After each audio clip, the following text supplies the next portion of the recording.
Tapi kalau kita lihat, oke, kita harus tetap optimis artinya seperti itu karena kita lihat juga kita masuk dalam grup C yang tadi Anda katakan bahwa lawan kita memiliki pengalaman yang juga lebih banyak, lebih berpengalaman artinya seperti itu.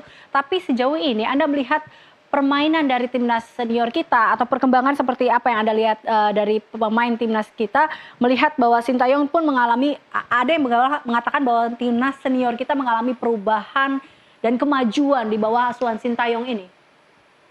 Oke, optimis ya, tapi kita juga harus ingat sebagai pendukung, sebagai supporter itu harus realistis gitu. Jangan optimis aja tapi nggak realistis. Ya realistisnya adalah itu tadi bahwa Indonesia itu bergabungnya sama Arab Saudi, Jepang, Australia di grup C kan.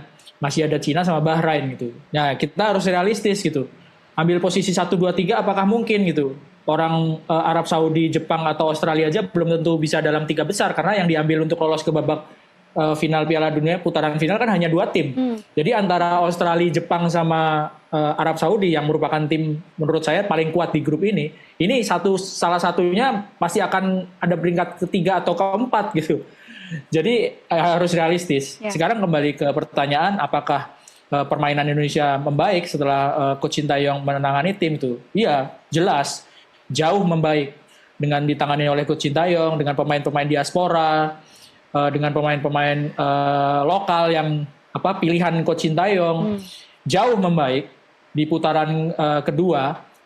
Kita bisa lihat mengalahkan Vietnam di Jakarta dan di Hanoi. Tapi ketika berhadapan dengan Irak ini tim yang kuat gitu ya. Meskipun menurut saya nggak sekuat Jepang, Australia ataupun Arab Saudi.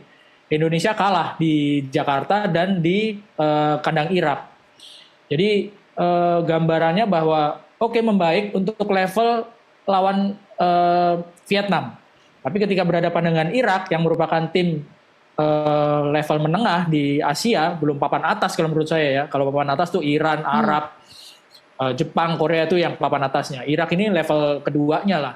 Itu aja Indonesia 2 kali main itu nggak menang. Ketika tampil di Jakarta itu hampir full tim. Menurut saya hampir full tim ya. Waktu main di Jakarta, waktu lawan Irak. Jadi bisa digambarkan bahwa oke membaik penampilannya Indonesia gitu ya. Tapi apakah cukup baik untuk babak ketiga ini? Harus cukup lebih baik dan harus mungkin ada sebuah motivasi lainnya untuk bisa membuat tim